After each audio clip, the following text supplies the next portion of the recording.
ஹைப்பா, welcome. நம்மளுடைய சேனலில் என்ன பண்ணிகிட்டு இருக்கோம் அப்படின்னு கேட்டிங்கன்னா, ப்ரீவியஸ் இயர் கொஷினை வச்சு ஒரு அனலைஸ் பார்த்துக்கிட்டு இருக்கோம். ஸோ இதை பொறுத்த வரைக்கும் ஏற்கனவே ஸ்கீம்ஸ் ரிலேட்டடாக 2 வீடியோ பார்த்துருக்கோம். ஸோ இது வந்து தேர்ட் பார்ட் அப்படிங்கிறத பார்க்குறோம். ஸோ அப்படியே ஆரம்பிப்போம். ஸோ இதில் ஒரு 10 கொஷின் ரைட்டா. First, when was chief ministers comprehensive health insurance scheme launch? முதலமைச்சரின் விரிவான மருத்துவ காப்பீட்டு திட்டம் எப்போது தொடங்கப்பட்டது? ஸோ அந்த திட்டத்தை பொறுத்த வரைக்கும் பார்த்தீங்க அப்படின்னு கேட்டிங்கன்னா தெரிஞ்சுக்கோங்க, 11 ஜனவரி 2012 சரிங்களா. 11 ஜனவரி 2012 தான் என்ன செய்கிறாங்கன்னா இந்த திட்டம் இப்படி கொண்டு வரப்படுது. இந்த திட்டம் இதுக்கு முன்னாடி 2009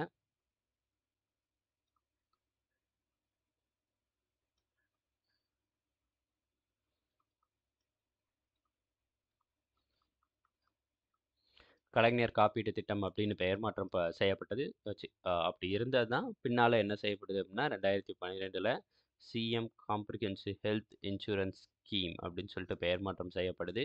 இன்னைக்கு 2021 இதில் என்ன செஞ்சுருக்காங்க அப்படின்னு கேட்டிங்கன்னா,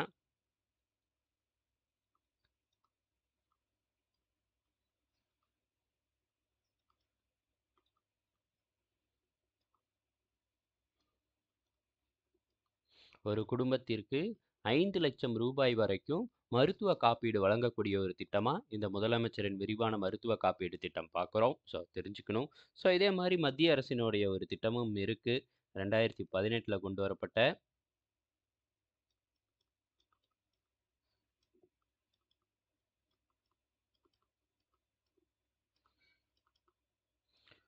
பிரதான் மந்திரி ஜன் ஆரோக்கிய யோஜனா அப்படின்னு நம்ம சொல்லலாம். அப்படி இல்லை கேட்டிங்கன்னா ஆயுஷ்மான் பாரத் அப்படிங்கக்கூடிய ஒரு திட்டத்தை நம்ம பார்க்குறோம் இல்லையா.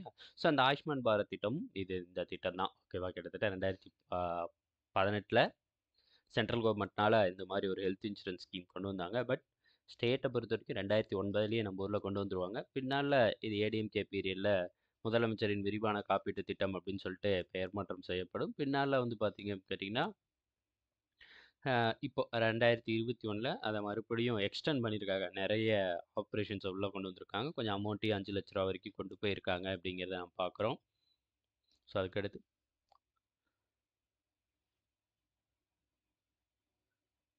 Mid day meal scheme is renamed S.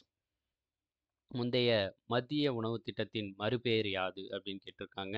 So இதை பொறுத்த வரைக்கும் பார்த்தீங்க அப்படின்னா மதிய உணவு திட்டம். ஸோ அந்த மதிய உணவு திட்டத்தை பொறுத்த வரைக்கும் நம்ம ஊரில் கொண்டு வரக்கூடிய மதிய உணவு திட்டம் கிடையாது. சென்ட்ரலில் கொண்டு வந்த மதிய உணவு திட்டத்தை பற்றி கேட்குறாங்க. 1995 இது வந்து இந்தியா ஃபுல்லாகவே கொண்டு வரப்பட்டுச்சு. ஸோ நமக்கே தெரியும் எதுக்காக இதை கொண்டு வந்திருப்பாங்க அப்படின்னு சொல்லிட்டு, குழந்தைகளினுடைய ஊட்டச்சத்து குறைபாடை பெரிய லெவலில் குறைக்கணும் அப்படிங்கக்கூடிய நோக்கத்தோட கொண்டு வரப்பட்டது தான் இது அப்படிங்கிறத பார்க்குறோம். 1995 கொண்டு வரப்பட்டுச்சு. ஸோ இது என்னென்னு பெயர் மாற்றம் செஞ்சாங்க அப்படின்னு கொடுத்துருக்காங்க. என்னென்ன கொடுத்துருக்காங்க? உமங், பவிஷ்யா,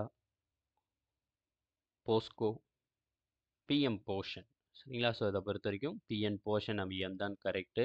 2018 இதை கொண்டு வருவாங்க.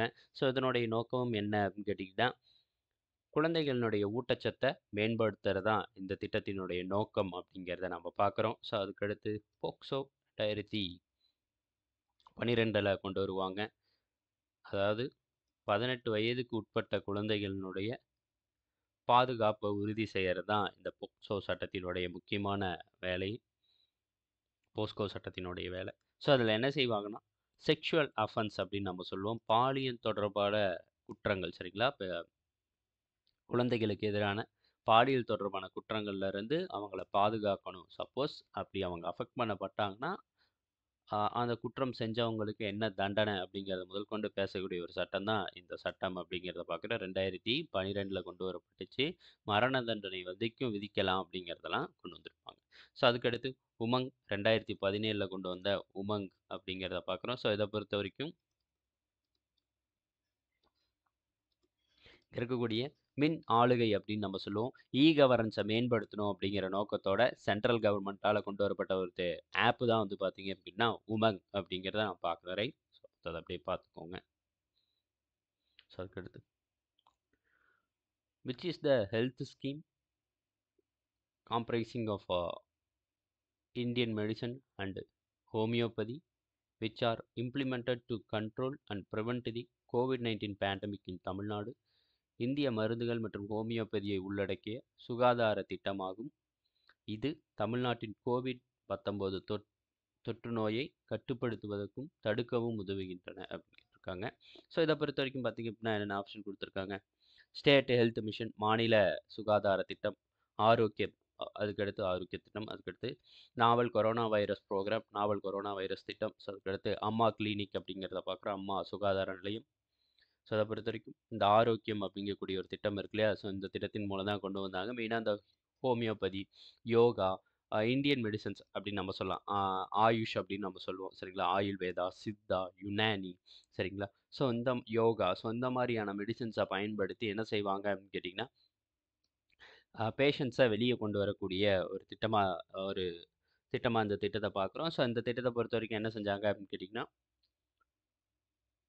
ரொம்ப எல்லா பேஷண்ட்ஸ்க்கும் இது கொடுத்தாங்க அப்படின்ட்டு இல்லை, ஒரு லிமிட்டடான பேஷண்ட்ஸ்க்கு இதை கொடுத்தாங்க. நிறைய வந்து அந்த சைடு எஃபெக்ட்ஸ் இல்லாத ரெக்கவரி வந்து இதில் இருந்துச்சு அப்படிங்கிறத பார்க்குறோம். ஸோ அதுக்கடுத்து ஸ்டேட் ஹெல்த் மிஷன். ஸோ அந்த ஸ்டேட் ஹெல்த் மிஷனை பொறுத்த வரைக்கும் 2005 சென்ட்ரல் லெவல்லையும் 2005 தான் கொண்டு வரப்படும். ஸோ இங்கேயும் வந்து பார்த்திங்க அப்படின்னா 2005 மாநில சுகாதார திட்டம் அப்படிங்கிற மாதிரி கொண்டு வந்திருப்பாங்க. ஸோ இது எதற்காக அப்படின்னு கேட்டிங்கன்னா, மாநிலத்தில் இருக்கக்கூடிய சுகாதார வசதிகளை மேம்படுத்துவதற்காகவும், ஸோ அங்கே இருக்கக்கூடிய கட்டமைப்புகளை மேம்படுத்துறதுக்காகவும் கொண்டு வந்திருப்பாங்க அப்படிங்கிறத பார்க்குறோம். ஸோ அதுக்கடுத்து அம்மா கிளினிக். ஸோ இது தெரிஞ்சுக்கோங்க, 2020 தொடங்கப்பட்டிருக்கும். ஊரக பகுதிகளில் மெயினாக வந்து பார்த்திங்க அப்படின்னா ரூரல் ஏரியாஸில் பீப்புளுக்கு ஹெல்த் ஃபெசிலிட்டி வழங்கணும் சரிங்களா. மக்களுக்கு வந்து பார்த்திங்க அப்படின்னா மருத்துவ சேவைகளை வழங்கணும், அவங்களுக்கு அடிப்படையாக கிடைக்கக்கூடிய அடிப்படையான மருத்துவ கட்டமைப்பில் அவங்கள உள்ளே கொண்டு வரணும் அப்படிங்கிறக்கூடிய நோக்கத்தோடு கொண்டு வரப்பட்டது இந்த அம்மா கிளினிக். ஸோ இந்த திட்டத்தை பொறுத்த வரைக்கும் பார்த்திங்க அப்படின்னு கேட்டிங்கன்னா, ஆரம்ப சுகாதார நிலையங்கள் அப்படின்னு நம்ம சொல்லுவோம் சரிங்களா. இங்கே இருக்கக்கூடிய பிரைமரி ஹெல்த் கேர் சென்டர்ஸ் அப்படின்னு நம்ம சொல்லுவோம். ஸோ அந்த பிரைமரி ஹெல்த் கேர் சென்டர்ஸை விடவுமே இன்னும் கொஞ்சம் டீசென்ட்ரலைஸ்ட் ஆனது தான் இந்த அம்மா சுகாதார நிலையங்கள் அப்படிங்கிறத பார்க்கலாம். அம்மா mini clinic 2020 தொடங்கப்பட்டுச்சு.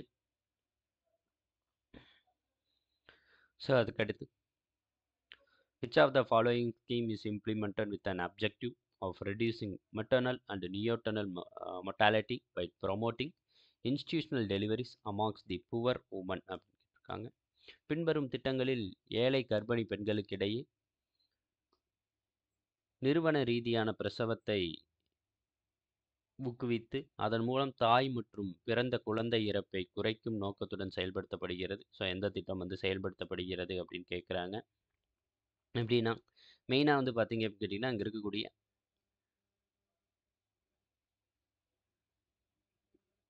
Maternal health care அப்படின்னு நம்ம சொல்லுவோம் சரிங்களா. இது வந்து நம்ம ஏற்கனவே பேசின ஒரு திட்டம் தான் சரிங்களா. என்னென்ன ஆப்ஷன் கொடுத்துருக்காங்க அப்படின்னு பார்த்தீங்கன்னா, பிரதான் மந்திரி ஸ்வஸ்திய சுரக்ஷா யோஜனா, ஸோ அதுக்கடுத்து national urban health mission, so அதுக்கடுத்து ஜனனி சுரக்ஷா யோஜனா, ஸோ அதுக்கடுத்து ஸ்வச் பாரத் மிஷன் அல்லது ஸ்வச் பாரத் அபியான். ஸோ அதை பொறுத்த வரைக்கும் இதுதான் சரிங்களா. நமக்கு தெரியும் ஜனனி சுரக்ஷா யோஜனா தான் 2005 கொண்டு வந்திருப்பாங்க, அந்த ரூரல் ஹெல்த் மிஷனோட சேர்த்து கொண்டு வந்திருப்பாங்க அப்படிங்கிறத பார்க்குறோம். இன்னும் சில திட்டங்களை நம்ம பார்க்கும்போது பிரதான் மந்திரி ஸ்வஸ்திய சுரக்ஷா யோஜனாவை பொறுத்த வரைக்கும் பார்த்தீங்க அப்படின்னா 2003 கொண்டு வந்திருப்பாங்க. ஸோ அந்த திட்டத்தினுடைய நோக்கமே என்ன அப்படின்னா, இன்றைக்கி இருக்கக்கூடிய மக்களுக்கு, இந்தியாவில் இருக்கக்கூடிய பீப்புளுக்கு வந்து என்ன செய்யணும்னா, அஃபோர்டபுள் மெடிக்கல் ஃபெசிலிட்டி அப்படின்னு நம்ம சொல்லலாம் சரிங்களா. அஃபோர்டபுள் மெடிக்கல் ஃபெசிலிட்டி அப்படின்னு நம்ம சொல்லலாம். அவங்களால ஈஸியாக அணுகக்கூடிய வகையில் மருத்துவ கட்டமைப்பை மேம்படுத்தணும், நிறைய ஹாஸ்பிட்டல்ஸை பில்ட் பண்ணணும், நிறைய வந்து டாக்டர்ஸை உள்ளே கொண்டு வரணும் அப்படிங்கிறதா இந்த திட்டத்தினுடைய பிரதான நோக்கமாக இருந்துச்சு. 2003 கொண்டு வருவாங்க Swasthya Suraksha Yojana. Improve medical facility அப்படின்னு எழுதிக்கலாம். மருத்துவ வசதிகளை மேம்படுத்த. ஸோ அதுக்கடுத்து நேஷ்னல் அர்பன் ஹெல்த் மிஷன் 2013 கொண்டு வரப்பட்டுச்சு. ஸோ இதனுடைய நோக்கம் என்ன அப்படின்னா, நகர்ப்புறங்களில் இருக்கக்கூடிய மருத்துவ வசதிகளை மேம்படுத்துறது தான் சரிங்களா. நகர்ப்புறங்களில் இருக்கக்கூடிய மருத்துவ கட்டமைப்புகளை மேம்படுத்துறது இவங்களுடைய நோக்கம். ஸ்வச் பாரத் மிஷன். ஸ்வச் பாரத் மிஷனை பொறுத்த வரைக்கும் 2014 கொண்டு வரப்பட்டது. மெயினாக அங்கே இருக்கக்கூடிய சுகாதார சானிடைசேஷன் ஃபெசிலிட்டிஸில் ஃபோக்கஸ் பண்ணதை நம்மளால் பார்க்க முடியும். இங்கே இருக்கக்கூடிய டாய்லெட் கன்ஸ்ட்ரக்ஷன் அப்படின்னு நம்ம சொல்லலாம் சரிங்களா. டாய்லெட் கன்ஸ்ட்ரக்ஷனில் வந்து பார்த்தீங்க அப்படின்னா அதிக லெவலில் ஃபோக்கஸ் பண்ணாங்க. நிறைய சுத்தமாக வச்சுருக்கணும் சரிங்களா? இந்தியா ஃபுல்லாமே நிறைய குப்பைகளாக இருக்குது, அசுத்தமான நிலைமை இருக்குது. ஸோ அது எல்லாத்தையும் சுத்தம் பண்ணணும் அப்படிங்கக்கூடிய நோக்கத்தோடு கொண்டு வரப்பட்டு தான் இந்த ஸ்வச் பாரத் மிஷன் அப்படிங்கிறத பார்க்குறோம். ஸோ இதுக்கான ஆன்சர் வந்து ஜனனி சுரக்ஷா யோஜனா. லாஸ்ட் வீடியோவில் நம்ம இதை பற்றி பார்த்துருப்போம். ஸோ அதுக்கடுத்து which among the following was announced in the Union Budget 2022 to 23 with regard to crop assessment, digitalization of land records, and spraying of insecticide and nutrition? பின்வருவற்றுள் பயிர் மதிப்பீடு, நில ஆவணங்கள் டிஜிட்டல் மயமாக்குதல், பூச்சிக்கொல்லிகள் தெளித்தல் மற்றும் ஊட்டச்சத்துக்கள் ஆகியவை குறித்து மத்திய பட்ஜெட் 2022-23 அறிவிக்கப்பட்டது எது? ஸோ அதை பொறுத்த வரைக்கும் பிஎம் இ Vidya, PM Sampada, Rashtriya Krishi Vikas Yojana, Kisan drone. So நமக்கே தெரியும் கிஷான் ட்ரோன் தான் இதனுடைய ஆன்சர் அப்படின்னு சொல்லிட்டு 2022-23 காலகட்டங்களில் அறிமுகப்படுத்தப்பட்டது.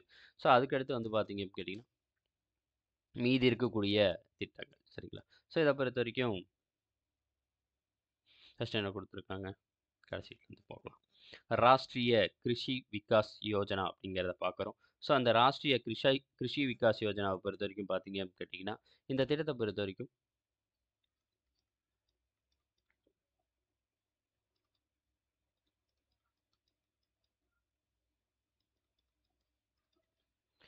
டு ப்ரிவென்ட் சாயில் ஃபெர்டிலிட்டி அப்படின்னு நம்ம சொல்லலாம். ஸோ இந்த திட்டத்தை பொறுத்த வரைக்கும் பார்த்தீங்க அப்படின்னு கேட்டிங்கன்னா என்ன செய்வாங்க அப்படின்னா 2007 கொண்டு வந்திருப்பாங்கடா.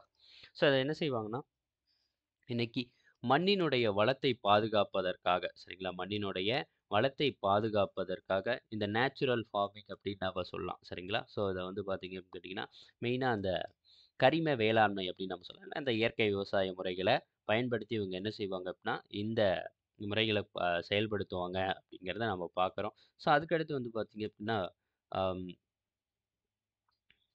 வேறு என்ன கொடுத்துருக்காங்க, சம்பட சரிங்களா, பிஎம் சம்பட அப்படின்னு கொடுத்துருக்காங்க. ஸோ இந்த பிஎம் சம்பட யோஜனா அப்படிங்கிறத பொறுத்த வரைக்கும் பார்த்தீங்க அப்படின்னு கேட்டிங்கன்னா ஒரு 2017 காலகட்டங்களில் அறிமுகப்படுத்தப்பட்டது. அந்த பட்ஜெட் 2017-18 பட்ஜெட்டில் தான் இதை கொண்டு வருவாங்க. ஸோ இது எதற்காக அப்படின்னு கேட்டிங்கன்னா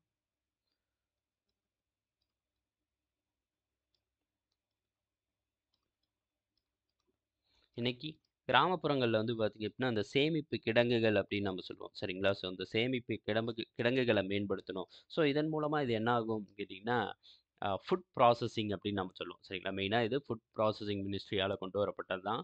ஸோ அந்த ஃபுட் ப்ராசஸிங் அப்படின்னு நம்ம சொல்லுவோம். ஸோ அதை வந்து மேம்படுத்துறதும் இந்த சப்ளை செயின், அது மட்டும் இல்லாமல் இந்த கோல்டு ஸ்டோரேஜ் ஃபெசிலிட்டி. ஸோ இந்த மாதிரி ஒரு உணவு தானிய பொருட்கள் வந்து வேஸ்ட் ஆகாமல், அதை வந்து பார்த்தீங்க கேட்டிங்கன்னா பெரிய லெவலில் வேஸ்ட் ஆகாமல் மக்கள்கிட்ட வந்து முறையாக கொண்டு போய் சேர்க்கணும் அப்படிங்கக்கூடிய நோக்கத்தோடு தொடங்கப்பட்டது தான் இந்த விஷயம் அப்படிங்கிறத நம்ம பார்க்கணும் ரைட். ஸோ அதுக்கடுத்து வந்து பார்த்தீங்க அப்படின்னா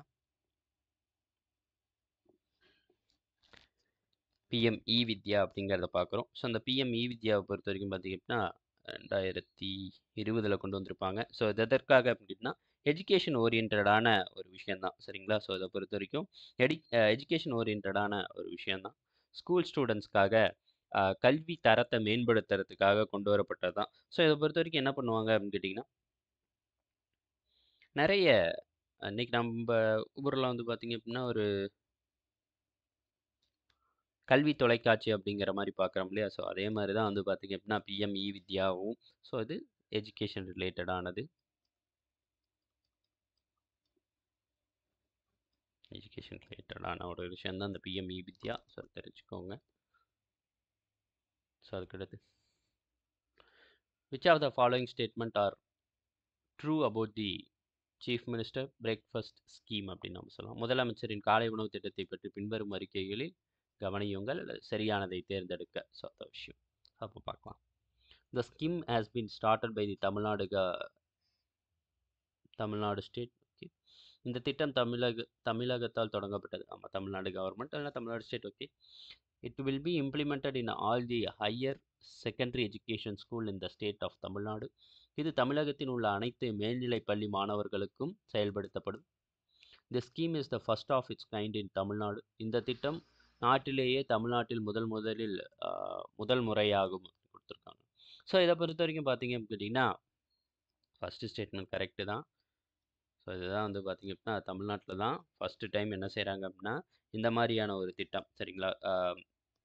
மார்னிங் பிரேக்ஃபாஸ்ட் ஸ்கீம் அப்படின்னு நம்ம சொல்லலாம். சரிங்களா? காலை உணவு திட்டம் அப்படிங்கக்கூடிய ஒரு திட்டம் வந்து 2022ல தெரிஞ்சுக்கணும். இந்த திட்டம் ஏற்கனவே பைலட் ப்ராஜெக்ட்டா சென்னையில வந்து ஏடிஎம்கே பீரியட்லயே கொண்டு வந்திருப்பாங்க. பட் அத அப்படியே எக்ஸ்டெண்ட் பண்ணியிருக்க மாட்டாங்க. பின்னால 2022ல அ டிஎம்கே பீரியட்ல வந்து எக்ஸ்டெண்ட் பண்ணியிருப்பாங்க அப்படிங்கிறத நம்ம பார்க்குறோம்.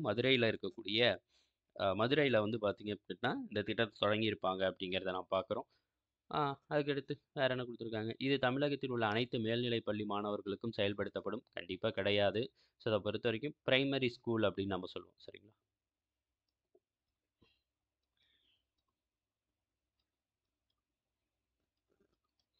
ஏன்னா 1லேருந்து 5வது வருஷம் 5 வரைக்கும் படிக்கிறாங்க இல்லையா? 1 ஸ்டாண்டர்ட்லேருந்து 5த் ஸ்டாண்டர்ட் வரைக்கும் படிக்கக்கூடிய குழந்தைகளுக்கு இந்த திட்டம் வழங்கப்பட்டிருக்கும் அப்படிங்கிறத நாம பார்க்குறோம். ஸோ அத பொறுத்தவரைக்கும் 2வது ஸ்டேட்மெண்ட் தப்பு. 3வது this is the first of its kind in Tamil Nadu அப்படின்னு குடுத்துருக்காங்க. இந்த திட்டம் நாட்டிலேயே தமிழ்நாட்டில் முதல் முறையாகும். ஆமா, இதுவும் கரெக்ட்டு. ஸோ அப்போ 1 அண்ட் 3 கரெக்ட்டு. 2 தப்பு. 2 ஏன் தப்பு அப்படின்னு கேட்டிங்கன்னா, இது வந்து பிரைமரி ஸ்கூல்ஸ்ல மட்டுமே அறிமுகப்படுத்தப்பட்ட ஒரு திட்டம். இன்னும் செகண்டரியோ, ஹையர் செகண்டரியோ எக்ஸ்டெண்ட் பண்ணப்படல. அப்போ 1 அண்ட் 3 மட்டும் தான் கரெக்ட்டு. மீதி 2 வந்து தப்பு அப்படிங்கிறத நம்ம பார்க்குறோம். ஸோ அத பார்த்துக்கோங்க. இன்னும் இருக்கு வுமன் எம்பவர்மெண்ட்டுக்காகவும், ஸோ அதுக்கடுத்து குழந்தைகளினுடைய ஊட்டச்சத்து குறைபாடை குறைப்பதற்காகவும், குழந்தைகளினுடைய பள்ளிக்கூடத்துக்கு வரக்கூடிய எண்ணிக்கைய மேம்படுத்துறதுக்காகவும், ஸோ அதுக்கடுத்து வந்து பார்த்தீங்க அப்படின்னா, அவங்களுடைய என்ரோல்மெண்ட் அப்படின்னு நம்ம சொல்லுவோம். சேர்க்கை விகிதத்த மேம்படுத்துறது. ஸோ அந்த மாரியான எல்லா விஷயங்களுக்கும் கொண்டு வந்தது தான் இந்த திட்டம். அதுக்கடுத்து identify the emergency care scheme 2021 introduced இன் தமிழ்நாடு. தமிழகத்தில் தொடங்கப்பட்ட அவசர கால பாதுகாப்பு திட்டம் 2021 அடையாளம் காண்க 2021ல இது வந்து ஒரு அவசர கால பாதுகாப்பிற்காக தொடங்கப்பட்ட ஒரு திட்டம் அப்படிங்கிறத பார்க்குறாங்க. என்ன குடுத்துருக்காங்க? மக்களை தேடி மருத்துவம், நம்மை காக்கும் 48, அத்திக்கடவு அவிநாசி திட்டம், ஆக்சிடென்ட் ரிலீஃப் ஸ்கீம் அப்படின்னு குடுக்குறாங்க. ஸோ இத பொறுத்தவரைக்கும் பார்த்தீங்க அப்படின்னா, நம்மை காப்போம், இன்னுயிர் காப்போம் 48 திட்டம் அப்படிங்கக்கூடிய ஒரு திட்டத்த பார்க்குறோம். இந்த திட்டத்த பொறுத்தவரைக்கும் 2021ல மேல்மருவத்தூர்ல தொடங்கப்பட்டது தான் இந்த திட்டம். இந்த திட்டத்த பொறுத்தவரைக்கும் பார்த்தீங்க கேட்டீங்கன்னா, என்ன செய்வாங்கன்னா, யாராவது ஒருத்தங்க ஆக்சிடென்ட் ஆனாங்க அப்படிங்கிற பட்சத்தில், ஸோ அவங்களுக்கு முதல் 48 மணி நேரத்துக்கு ஆகக்கூடிய அனைத்து செலவுகளையும் அரசாங்கமே ஏத்துக்கொள்ளும். சரிங்களா? அரசாங்கமே வந்து பார்த்தீங்கன்னா, அந்த 48 ஹவருக்கான எக்ஸ்பென்ஸ பார்த்துக்கும் அப்படிங்கிறது தான் இந்த திட்டத்தினுடைய சாராம்சம். இந்த திட்டத்தினுடைய முக்கியமான நோக்கமே என்ன அப்படின்னா, இந்த ரோடு ஆக்சிடென்ட்ஸ்ல ஏற்படக்கூடிய டெத்த குறைக்கிறது தான். இறப்புகள வந்து பெரிய லெவல்ல குறைக்கிறது. ஏன்னா, அதிக லெவல்ல ரோடு ஆக்சிடென்ட்ஸ்ல இறக்கக்கூடியவங்களோட எண்ணிக்கை தமிழகத்துல வந்து 2வது இடத்துல இருக்கு. சரிங்களா? ஸோ அந்த ரிப்போர்ட்டுக்கு அடுத்து, ஓகே இத எப்படியாவது பண்ணணும், சரி பண்ணணும் அப்படிங்கிற நோக்கத்தோட கொண்டு வந்தது தான் நம்மை காக்கும் 48 திட்டம். ஸோ அத பார்க்கலாம். ஆ அதுக்கடுத்து மக்களை தேடி மருத்துவம். இந்த திட்டத்த பொறுத்தவரைக்கும் பார்த்தீங்க அப்படின்னா,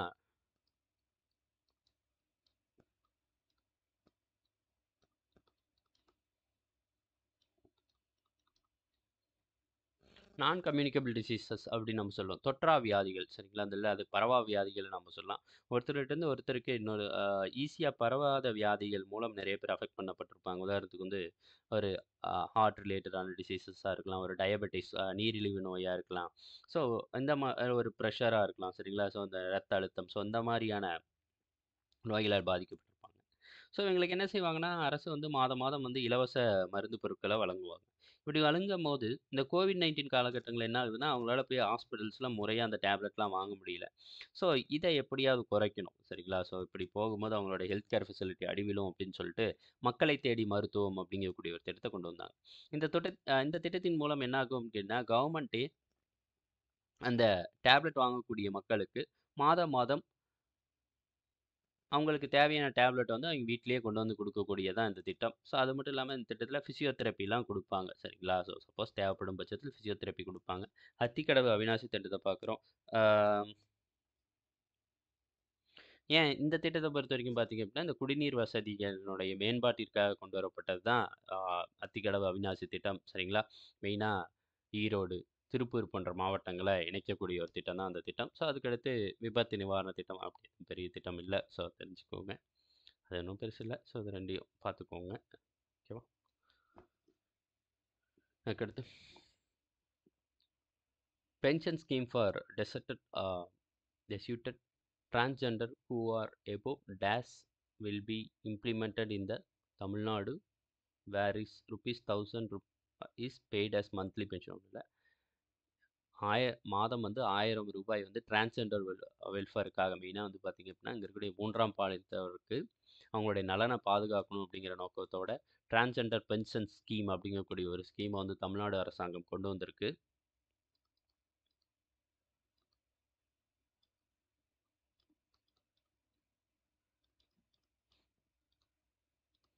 அப்படிங்கக்கூடிய ஒரு திட்டம் கொண்டு வரப்பட்டிருக்கு. ஸோ இந்த திட்டத்தினுடைய எலிஜிபிலிட்டி என்ன அப்படின்னு கேட்டிருக்காங்க. ஸோ அந்த திட்டத்தினுடைய எலிஜிபிலிட்டி 40 வயசு. ஸோ அதுக்கடுத்து நிறைய சொல்லிக்கிட்டே போகலாம். டிரான்ஸ்ஜெண்டர் வெல்ஃபேர் போர்டு அப்படின்னு நம்ம சொல்லலாம். சரிங்களா? இந்தியாவிலேயே முதல்ல 3ஆம் பாலினத்திற்கான ஒரு நலவாரியம் அமைக்கப்பட்டது எங்கன்னா தமிழ்நாட்டில் தான் அமைக்கப்பட்டது. ரொம்ப முக்கியமானது. எப்போ அமைச்சாங்க அப்படிங்கிறத சொல்லுங்கள். ஓகேவா? எப்போ அமைச்சாங்க அப்படிங்கிறத சொல்லுங்கள். ஓகே. ஸோ அது மட்டும் இல்லாமல் டிரான்ஸ்ஜெண்டர் பர்சன்ஸ்னுடைய வெல்ஃபேருக்காக ஒரு பாலிசி, ஒரு கொள்கையை கொண்டு வந்தது தமிழ்நாடு தான். ஸோ அதுலேயும் ஃபஸ்ட்டு நம்ம தான். ஸோ ஒரு நிறைய டிரான்ஸ்ஜெண்டர் வெல்ஃபேருக்காக நிறைய விஷயங்கள் செய்கிறாங்க. அதுவும் மெயினாக வந்து பார்த்திங்க அப்படின்னா ரிசர்வேஷன் கூட கொடுத்துருக்காங்க. அவங்க எந்த கேட்டகரி சேர்ந்தவங்களா இருந்தாலும் சரி, எம்பிசி கேட்டகரிக்கு கீழே டிரான்ஸ்ஜெண்டர் பர்சன்ஸை உள்ளே கொண்டு வரலாம் அப்படிங்கக்கூடிய ஒரு விஷயத்தையும் என்ன செஞ்சுருக்காங்க அப்படின்னு கேட்டிங்கன்னா தமிழ்நாடு அரசாங்கம் வந்து முன்னெடுத்துட்டு போயிருக்காங்க அப்படிங்கிறத நம்ம பார்க்குறோம். ரைட். ஸோ இது 40 வயசு ஆகணும். ஸோ அதுக்கடுத்து புதுமை பெண் திட்டம். சரிங்களா? தமிழக அரசின் புதுமை பெண் திட்டம் எதனை உறுதி செய்கிறது? ஏற்கனவே நம்ம பார்த்துருக்கோம். ஸோ இதை பொறுத்த வரைக்கும் பார்த்திங்க அப்படின்னா இங்கே இருக்கக்கூடிய பெண்களுடைய உயர்கல்வி விகிதத்தை, சரிங்களா, மூவலூர் ராமாமிர்தம் அம்மையார் உயர்கல்வி உறுதி திட்டம் அப்படிங்கிறத நம்ம பார்க்குறோம். ஸோ இதை பொறுத்த வரைக்கும் பார்த்திங்க அப்படின்னா பெண்களுடைய உயர்கல்வியை உறுதிப்படுத்துவதற்காக கொண்டு வரப்பட்ட திட்டம் தான் வந்து பார்த்திங்க அப்படின்னா புதுமை பெண் திட்டம் அப்படிங்கிறத நம்ம பார்க்குறோம். ரைட்டா?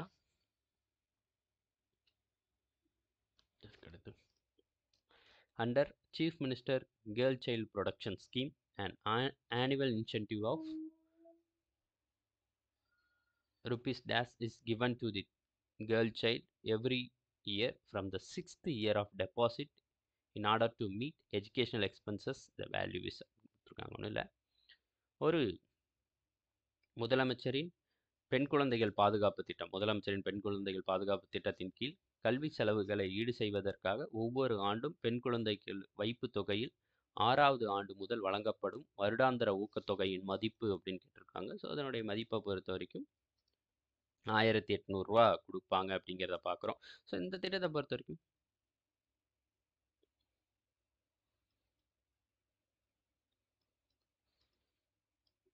சிவகாமி அம்மையார் நினைவு பெண் குழந்தைகள் பாதுகாப்பு திட்டம் அப்படின்னு நம்ம சொல்லலாம். ஸோ இந்த திட்டத்தை பொறுத்த வரைக்கும் என்ன செய்வாங்க அப்படின்னா ஒரு வீட்டில் பெண் குழந்தைகள் பிறந்திருக்காங்க அப்படிங்கிற பட்சத்தில் 1 அல்லது 2 இந்த ஒரு பெண் குழந்தைகள் இருக்காங்கன்னா அவங்களுக்குன்னு எவ்வளோ பர்டிகுலர் அமௌண்ட் வந்து அவங்களுடைய பேரில் டெபாசிட் பண்ணுவாங்க. அவங்களுக்கு ஒரு 18 வயது ஆகும் போதோ அல்லது 21 வயது ஆகும் போதோ அவங்களுடைய திருமணம் மற்றும் கல்வி செலவுகளை சரி செய்வதற்காக அரசாங்கம் இதை வழங்கும் அப்படிங்கிறத பார்க்கணும். டெபாசிட் பண்ணிக்கிட்டே இருப்பாங்க. ஸோ அதே மாதிரி வந்து பார்த்தீங்க அப்படின்னா 2 குழந்தைகள் இருந்தாங்கன்னா ஒரு குழந்தைகள் இருந்தால் எங்களுக்கு 50,000 கொடுப்பாங்க. 2 குழந்தைகள் இருந்தால் 25,000 25,000ன்னு பிரித்து கொடுக்கறத நம்மளால் பார்க்க முடியும். ஸோ அது அவங்களுடைய கல்வி மற்றும் திருமண செலவுகளை சரி கட்டுவதற்காக கொண்டு வரப்பட்டது தான் இந்த திட்டம் அப்படிங்கிறத பார்க்குறோம். ஓகேவா? ஸோ தெரிஞ்சுக்கோங்க. அதுவும் 1800 ரூபா வந்து டெபாசிட் பண்ணுவாங்க. அதை வந்து நம்ம எடுத்து செலவு பண்ணிக்கலாம் அப்படிங்கிறத நம்ம பார்க்கலாம். இந்த 1800 ரூபாயை. ஓகே. ஸோ அப்படியே பார்த்துக்கோங்க. ரைட்டா? இதில் சொன்ன திட்டங்கள்லாம் கொஞ்சம் முக்கியங்க. எல்லாத்தையுமே நான் ரீசெண்ட் டைம்ஸில் கொண்டு வந்த நிறைய திட்டங்கள் வந்து இதில் கொடுக்கப்பட்டிருக்கு. ஸோ அதனால் கொஞ்சம் அப்படியே பார்த்துக்கோங்க. ஓகே. ஓகேப்பா. தேங்க்யூ.